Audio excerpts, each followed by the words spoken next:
Welcome to the Semi-Interesting Podcast, where we explore some of the unique legal issues in the global semiconductor industry. My name is Nathaniel Lusak. I'm an IP attorney at the law firm of Hodgson Russ, and one of your hosts.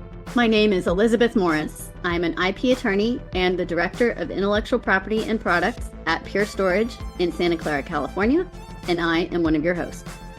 Like any complex manufacturing equipment, near constant use of semiconductor capital equipment means there's a bank of spares to ensure proper operation. It's not evident if you look at it, but there's a business struggle in that pile of shields, electrodes, insulators, and other parts. Tool manufacturers will say that these original parts ensure uptime. The fab would say, nah, that's just a piece of graphite, and I can find it cheaper somewhere else. This is where design patents may be able to help the tool manufacturer. We talked about this struggle from a U.S. perspective on another podcast episode, but there were some recent changes on the other side of the Atlantic, and we asked Michael DeVruy to join us and talk about European design protection for consumables and spares. Michael, thanks for joining us on this episode. Before we discuss the rules and the recent changes, could you please give our listeners an introduction to you and your practice? Hi, Nathaniel. Thanks for having me. So I'm Michael de Vrooy. I'm a lawyer with a real passion for intellectual property, especially when it comes to protecting designs, trademarks, and creative works.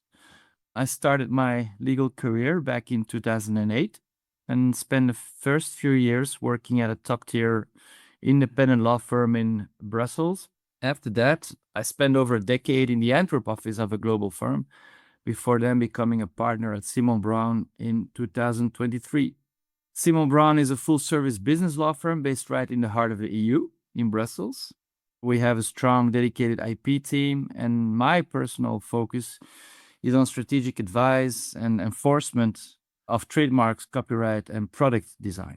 One area I'm especially passionate about is helping protect the look and feel of products, their shape, texture, and design, something that plays a huge role in how we connect with brands. Michelle, thank you so much for being here. I personally have had a long-term interest in design patents from the American side, and I also love Brussels and chocolates from, Europe in general, especially especially your part of the woods. But can you tell us, how are designs usually protected in the European Union?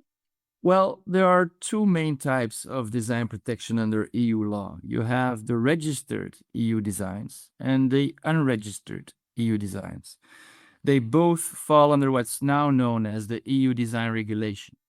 It actually used to be called the Community Design Regulation, but that changed on May 1st of this year with the new updates to EU design law. And here's the key difference. So a registered EU design gives you up to 25 years of exclusive rights to your design, as long as it's new and has individual character, meaning it stands out from anything that came before. It's relatively cheap and easy to get through the EU Intellectual Property Office, also known as, in short, the EU IPO. On the other hand, you have an unregistered EU design, which kicks in automatically when you make a design public in the EU, but it only lasts for 3 years. So that's great for fast-moving industries like fashion, where trends come and go quickly. Design protection is also available on a national level through individual IP offices of EU member states. But that's not all, because a product's appearance can also be protected through copyright, as long as the design is considered an original work. This is what we call a work of applied art. And it's what we refer to as the principle of cumulation, which means that a single design can be protected by both design rights and copyright. A recent example of this was the Vitra Quantum case, involving the iconic dining side chair wood by Charles and Ray Eames that you probably know. The EU Court of Justice ruled in that decision that because the chair met the originality standard under copyright law, it had to be protected across the EU, regardless of the designer's American nationality in this case. So, in sum, designs can benefit from two protection three protection regimes, in fact. So registered EU designs, unregistered EU designs, and copyright. So that all makes sense for chairs or consumer goods, but can you protect a consumable, an industrial part, for example, with designs in the European Union? That's a great question. And the short answer is yes, you can, but there are some important conditions. So in the EU, design protection is all about appearance. So if you're dealing with a consumable, think of things like coffee capsules, water filters, ink cartridges, light bulbs, batteries, vacuum bags. You can protect their design if they have a distinctive look that's not purely functional. But here's the key point. Design law isn't about how something works. It's about how it looks. If the visual features of a product are new and give a unique overall impression, they might qualify for protection. But if the shape is entirely dictated by its function, for example, it has to be that way to fit into a machine or perform a task, then it usually won't make the cut. So if your coffee capsule has a creative, original shape that's more than just a practical container, you might have a case.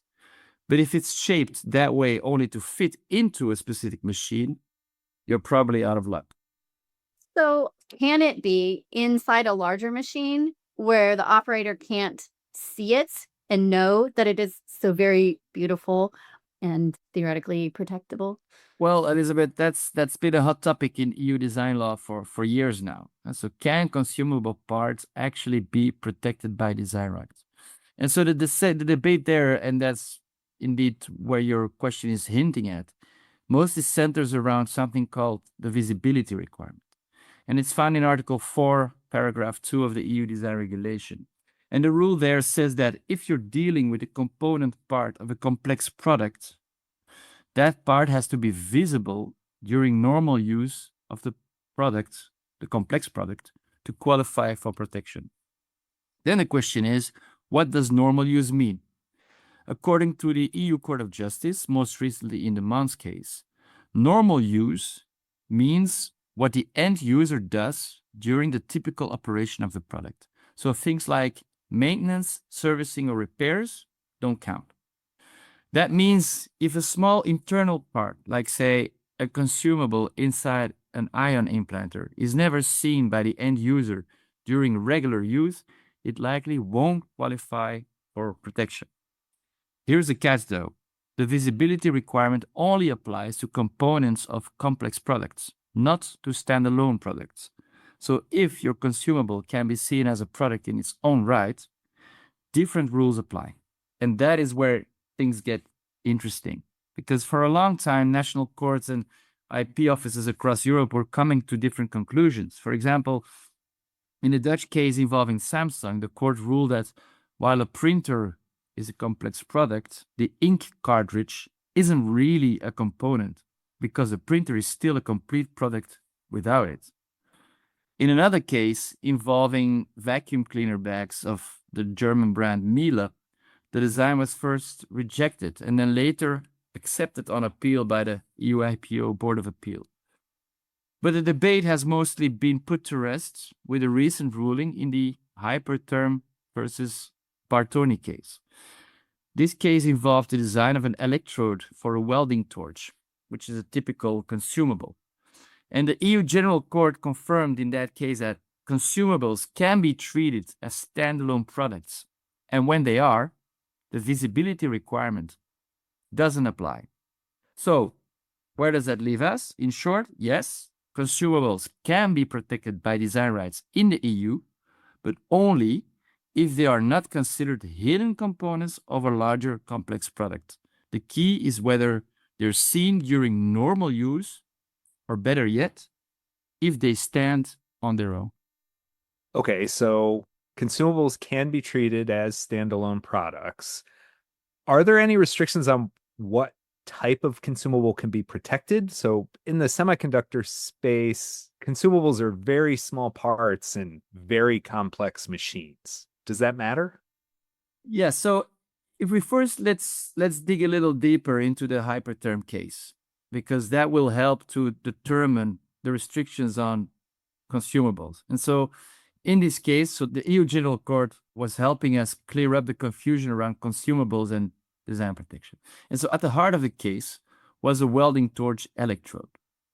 The big question, should this electrode be seen as a component part of a complex product, which would mean it needs to be visible during normal use to qualify for protection, or is it a standalone product, free from that visibility requirement? And to answer this, the court looked at 4 key factors. 1, its consumable nature. So the court pointed out that the electrode isn't durable. It wears out and needs replacing every few hours. It's not permanently attached to the torch like, say, the handle or the trigger. So that kind of temporary, replaceable role leans more toward being a consumable, not a core component. Second, no complex disassembly required. So replacing the electrode doesn't require taking apart the torch in any serious way. Sure, the user might remove a cap or shield, but that's just standard use. It's not a technical disassembly. And so that's important because ease of replacement suggests the electrode is more like an accessory than a built-in part. 3, the torch works as a product without it. So here's an interesting twist. The torch is marketed and sold without the electrode. Yes, it can't actually cut metal without it, but the court said that's beside the point. So just because something is necessary for function doesn't mean it's a component. Otherwise, every battery, capsule, or cartridge would be considered part of a complex product. And then 4, interchangeability. And so the electrode isn't specific to one model or torch. You can swap it in and out across different products and use different versions in the same torch. And this flexibility works against the idea that it's a fixed integral part of any one complex product. So what did the court decide? It concluded that the electrode is a consumable, not a component part. That means it can be protected by design law, even if it's not visible during normal use, as long as it meets these usual standards of novelty and individual character. And now it's important to note, this ruling isn't a blanket rule for all consumables. Each case still needs to be assessed individually. But the court's reasoning gives us really helpful framework, and it's likely to apply to a lot of common consumables like replaceable batteries, coffee filters, vacuum cleaner bags, and also in the semiconductor industry, where I'll come back to in a minute. And most importantly, the court made it clear to not allow design protection in cases like this would unfairly exclude a huge category of everyday products from legal protection just because of how they're used. So this is a big win for product designers and innovators. Those are some pretty complex factors, and it's certainly interesting to me that you can say that a product works without a component, even if it doesn't actually do what it's supposed to. That's a nuance of law. I'm actually going to ask you something else that came up. I remember in law school learning about the patent law case that was a key in a lock. And in that case, as I recall it, law school was a long time ago for me, but I believe that that key and lock combination were not allowed to get design patent protection because in order for a key to unlock a lock, it has to have a certain shape. And that's always been kind of fascinating to me because I have thought, like, couldn't you make a key that really had a kind of an interesting shape? Actually had a client back when I was in private practice that was like, what if we make this key that, you know, looks like it, I think it was like a number or a shape. Anyways, it was some like very particular thing. And it seemed to me as a junior attorney that even though there was this key and lock case, that if you had a really kind of interesting shape that seemed unfair anyways, that maybe you couldn't get protection. And I can't even remember if we really filed it and tried or if we decided not to. But so what do you think, especially in Europe, you know, if you have consumables with specific shapes or interlocking tool function, can those kinds of things be protected? Well, it seems to me that the situation in the EU is quite similar in that respect than what you've just described for the US. So an important point in EU design law, and that's what I've mentioned before, is that you can't protect the design if it's all about function. So design rights are meant to protect how a product looks, not how it works. So if every part of a product shape is dictated purely by technical necessity, then there's no real design choice. It's all about mechanics. And that's exactly the kind of thing that's excluded from protection under EU design law. And so the same applies to what if you have described designs of interconnections like mechanical fittings, plugs, sockets, or parts that need to attach precisely to other components. We call these must-fit parts because they must fit like a key into a keyhole. And so the shape of the key is entirely determined by the keyhole it needs to fit into. And if the shape is driven entirely by the need to interlock or interface with something else, it likely won't qualify for design protection. That's because giving exclusive rights over those kinds of shapes would hurt interoperability. And no one wants a world where one company controls all the plug shapes. So in your example, if the key has a distinctive aesthetic shape going beyond the mere function of interlocking, then it could be protectable. But of course, as every time, it's a case-by-case assessment. But like I said, so there is, despite these restrictions, there is some flexibility.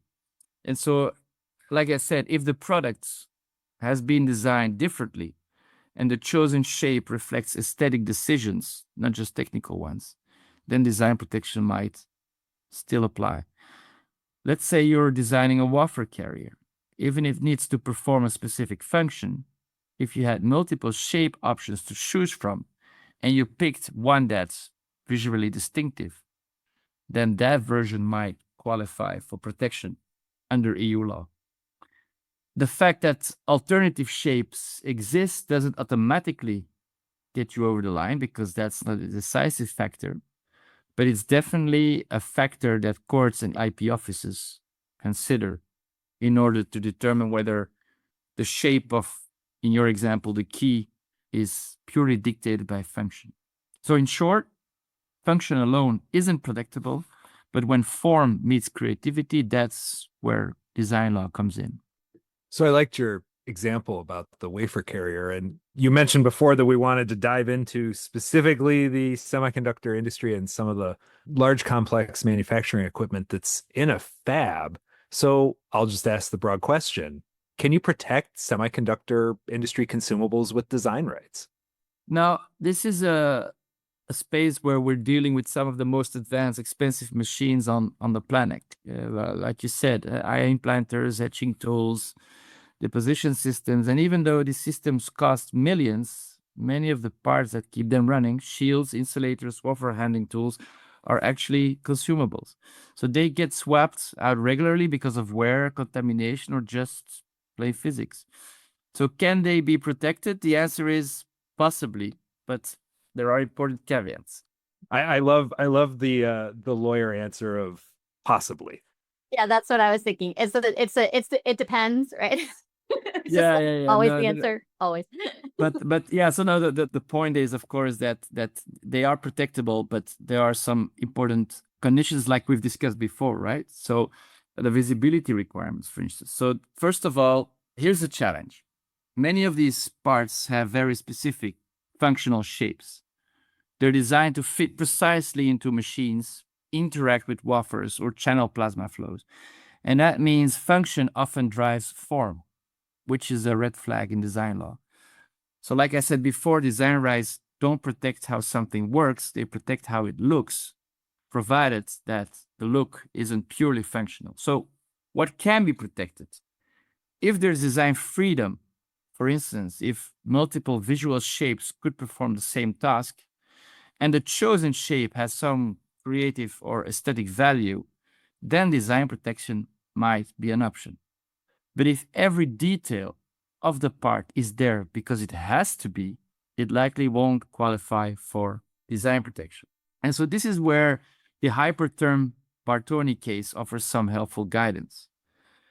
The EU General Court said that if a consumable is not permanently integrated, is replaceable, is used with but not part of the machine, and is marketed as a separate product, then it can be treated as a standalone item, which means the visibility during normal use requirement doesn't apply.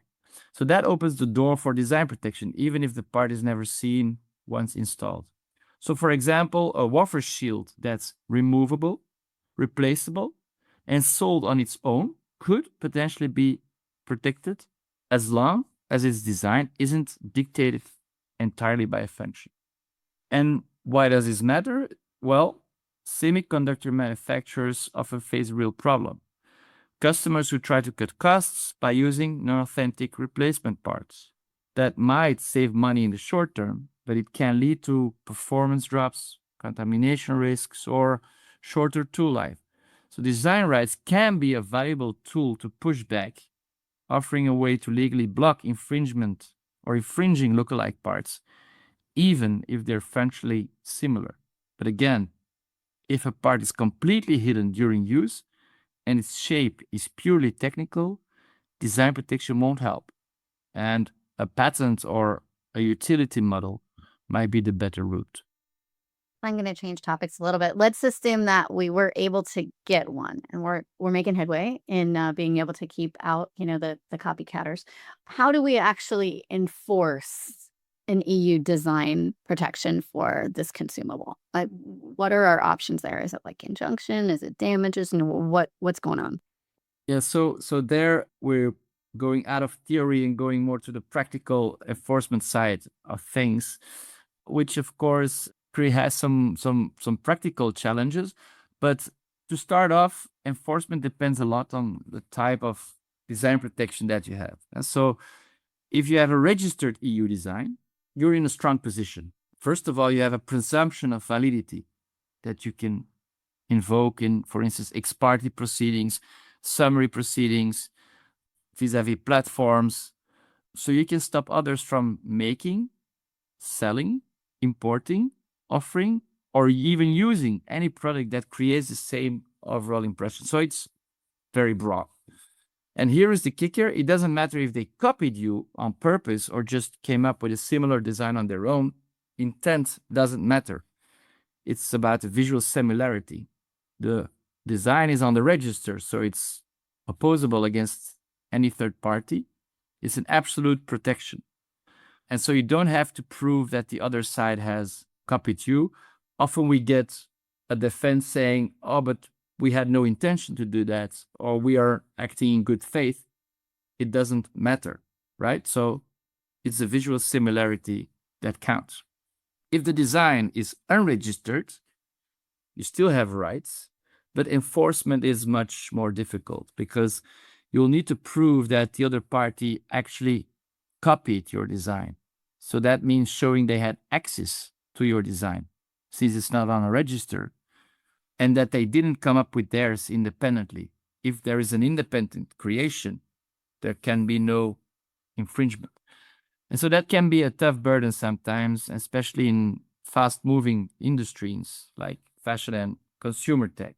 But how do you then enforce the rights? Well, there's a toolkit, and it contains a number of tools that are quite familiar also, that you can also find in many other jurisdictions. And the first one is the most cost-effective one, I would say, is the sending of a cease and desist letter. It's often the first step to stop an infringement without going to court. In the EU, we also have provisional measures like evidence measures. For instance, in Belgium, you have something called a search and seizure action, which can be done ex parte. So it means without informing the other party in advance. So that's a very powerful tool, because then you can go with a court's authorization to a defendant's premises and then go through the books, accounting records, and see on site what's happening. So it's a very helpful, powerful evidence gathering measure.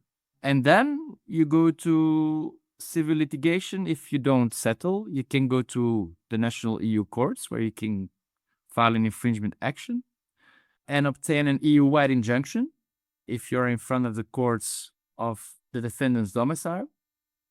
Or if you're filing a claim against a non-EU based defendant, then you can also go to any court in Europe and get an EU-wide injunction. A product recall, that also happens, and damages, of course. In IP infringements, typically the first measure that we want to obtain is an injunction, and the damages come later, or by then the case can be settled. And then, of course, invalidity proceedings before the EU IPO. If someone is trying to challenge the validity of the design can also be challenged by way of a counterclaim, typically in infringement proceedings. And now a novelty in the new EU design package, so the new EU design regulation and the EU design directive that have come into effect on May 1st, allow also to act against infringing products that are just in transit through the EU. And so customs enforcement in that case has been expanded. And in transit means in transit from a non-EU country to a non-EU country. So it's not only for those products that are destined for EU markets. And here's one more big update from the new EU design regulation. So design holders now have digital protection too. So that means you can stop others not just from selling infringing physical products, but also from creating, downloading, or sharing digital files like CAD files that embed a design. So that's a major step forward, especially with the rise of 3D printing, where copying a product doesn't even require a factory, just a file. And in that respect, you can also enforce rights vis-a-vis platforms where these files are circulating. So in short, if you're investing in great design, the EU gives you solid tools to protect it physically and digitally. You mentioned the new rules package that came out recently. What impact does the new EU design regulation or the new EU design directive have on consumables and spare parts?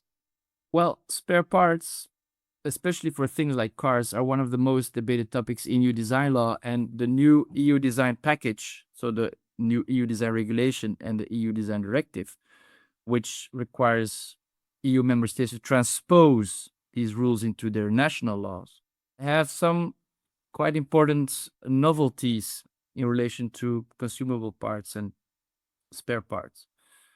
For years, there's been a tug of war between car manufacturers who want to protect the design of every part they make, on the one hand, and then you have the consumers and the independent suppliers who want affordable access to replacement parts. And until recently, the law was a bit murky. There was a provisional repair clause that allowed these independent suppliers to sell spare parts under certain conditions, and so not to be faced with a design infringement claim. This was a provisional clause in the design regulation, and so there was a need to have this permanent repair clause setting the scene and clarifying the rights of those parties. So that's what changed now. And so under the new EU design regulation and the EU design directive, the EU has now introduced a permanent repair clause, and it's a game changer. What does this clause actually do? Well, it allows third parties to reproduce visible spare parts of a complex product, like a car, strictly for repair purposes. The reason that a lot of this is looking at replacement parts of cars is because of the large automotive industry in Germany and in Europe, and where this has attracted a lot of attention. So the goal is to let consumers restore the original appearance of their car without being locked into buying parts from the original manufacturer and without infringing on design rights. But in order to rely on this repair clause, there are some clear conditions. First, the replacement part must be visually identical to the original. Second, it must be used solely for repair, so not for tuning, customization, or just making a car look cooler. And third, sellers have to be transparent, so these individual suppliers that want to sell these replacement parts, these repair parts, must clearly tell buyers that the part is non-original. And they must also ensure via contracts or other means that it's only used to fix, not personalize the vehicle. So it's, again, not for tuning, customization, etc. And so this clause, this now permanent repair clause, is focused on so-called must-match parts. So these are those parts whose look is dictated by the product's overall appearance. So think car body panels, mirrors, bumpers, parts that need to blend in perfectly when repaired. It doesn't cover standalone items like wheel rims, which were included under previous court rulings. So there was a case before the EU Court of Justice brought by Audi and Porsche against Acasia. And Acasia is a supplier of wheel rims. And so Acasia, an Italian wheel rim manufacturer, relied on the repair clause to escape a design infringement claim brought by Audi and Porsche. And in that case, the European Court of Justice said that Acasia could rely on the repair clause, despite the fact that the real rims in this case were not dependent on the entire look of the car. So it was not limited to much parts. But now we have this permanent clause where the EU legislator has actually narrowed the scope of this clause to these must-match parts. So now, looking to the future, the wheel rims of Acasia may probably no longer benefit from this exception. Nevertheless, car makers aren't thrilled that there is this permanent repair clause, because of course it's an exception to their design rights. And what we're seeing is that they're now shifting towards trademark protection. And so what they're doing is they're protecting certain logos, but not only logos, also the grills, for instance, the car grills that embed the logos as trademarks. And so parties that are now embedding these car logos, for instance, of Audi or other signature design elements, so like Audi's grille shape or Volvo's Y-shaped headlights, that will amount to trademark infringement. Because if a shape or a logo is trademark, it can be copied, even if the repair clause applies to the overall design. So we're seeing some shifts in the market, some new strategies from car manufacturers in order to still try to be able to stop these individual suppliers from making replacement parts that are now allowed under design law, but could amount to infringement under trademark law. And to end up, so while the repair clause opens up the market for spare parts, it also kicks off a new chapter in the IP arms race, where trademarks may become the new design shield, so to speak. I just want to circle back on this registered versus unregistered styles. So is it possible for someone to start out unregistered and kind of wait the 3-ish years and then move to registering something? Because then now, I mean, I'm already impressed with 25 years. That's more than 20 years, which is what you get for a patent. So could you make it kind of 28 if you stacked them, or is that, do you have to make the decision up front? Yeah, so that's a very good question. No, so how it works is that actually the date of protection starts from the first making availability on the market. So as soon as your unregistered EU design or your product with the design incorporated is on the market, it can benefit from EU design protection as an unregistered EU design. If you then would file 3 years after, it will no longer be novel. So you can't register after 3 years. But what you can do, there is a grace period of 12 months. And that is indeed to allow designers to test a product on the market. And if it's successful, or maybe there's another reason to take a registered design, but at least they have a grace period of 12 months to then register the design. And whatever happened in those 12 months will not be novelty destroying. So it cannot be invoked to challenge the validity of the registered design. So this is something that I recommend often to clients, is to test a product to see if there is a benefit of registering their particular design, because you don't want to be registering everything. Maybe, I mean, that would be maybe too expensive or hurdlesome, but still the ones that are really kicking off, to really get that grace period of 12 months to keep it on the radar, and then to register it. And then you're off for 25 years. And the difference to patents is it's a different system. So patents protects the inside of a product, is the technology, the technical aspect. Designs protect the appearance, so the outside of the product. And with EU designs, the maximum protection is 25 years, but you have to renew them every 5 years. And so to start off, the application fee is around 350 euros. That's the taxes you pay to the EU IPO. But then the fees every 5 years, they increase. So the point there is that you have to be sure that you want to keep your design on the register. So they don't want to have designs on the register that should not be there, right? So, and that's why the fee goes up. And then after 25 years, that's the end, and it's part of the public domain, unless you can benefit from copyright protection, because that's the accumulation principle. So you can have dual protection. And that's what we're seeing, is that products that benefit or have benefited from design protection, but where the term has passed, for instance, a 3-year term for unregistered designs, are still being litigated or enforced on the basis of copyright protection, which all we know is it lasts until 70 years after the author's death. So that's much longer. So that's what we often see.